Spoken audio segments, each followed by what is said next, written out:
Wuthering Heights by Emily Brontë. Narrated by Mara Freeman. Wuthering Heights by Emily Brontë. Chapter 1. 1801. I have just returned from a visit to my landlord, the solitary neighbour that I shall be troubled with. This is certainly a beautiful country. In all England I do not believe that I could have fixed on a situation so completely removed from the stir of society. A perfect misanthropist's heaven. And Mr. Heathcliff and I are such a suitable pair to divide the desolation between us. A capital fellow!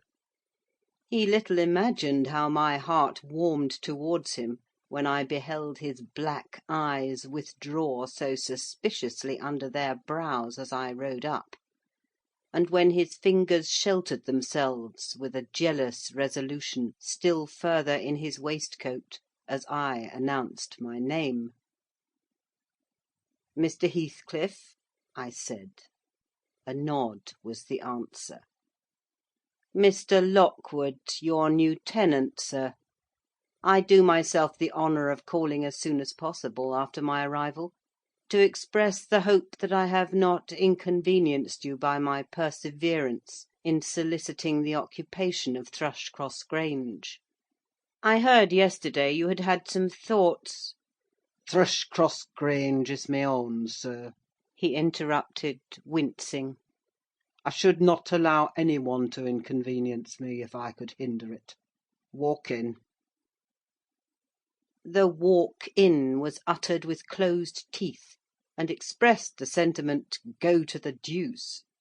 Even the gate over which he leant manifested no sympathising movement to the words; and I think that circumstance determined me to accept the invitation.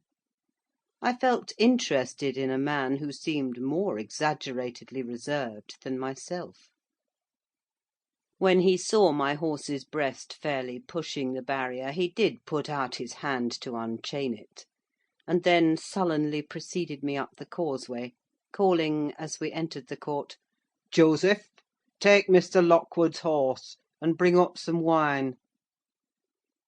"Here we have the whole establishment of domestics, I suppose," was the reflection suggested by this compound order.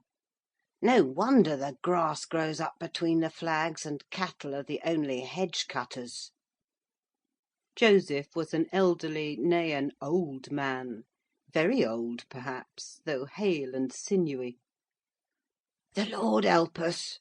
he soliloquised in an undertone of peevish displeasure, while relieving me of my horse, looking meantime in my face so sourly that I charitably conjectured he must have need of divine aid to digest his dinner, and his pious ejaculation had no reference to my unexpected advent.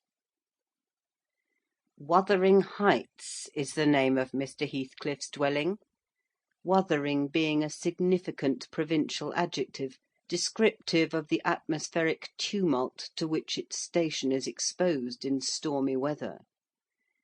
Pure bracing ventilation they must have up there at all times indeed. One may guess the power of the north wind blowing over the edge by the excessive slant of a few stunted firs at the end of the house, and by a range of gaunt thorns all stretching their limbs one way, as if craving alms of the sun. Happily the architect had foresight to build it strong: the narrow windows are deeply set in the wall, and the corners defended with large jutting stones. Before passing the threshold I paused to admire a quantity of grotesque carving lavished over the front, and especially about the principal door, above which, among a wilderness of crumbling griffins and shameless little boys, I detected the date 1500, and the name Catherine Earnshaw. I would have made a few comments and requested a short history of the place from the surly owner, but his attitude at the door appeared to demand my speedy entrance or complete departure, and I had no desire to aggravate his impatience previous to inspecting the penetralium. Sample complete. Ready to continue?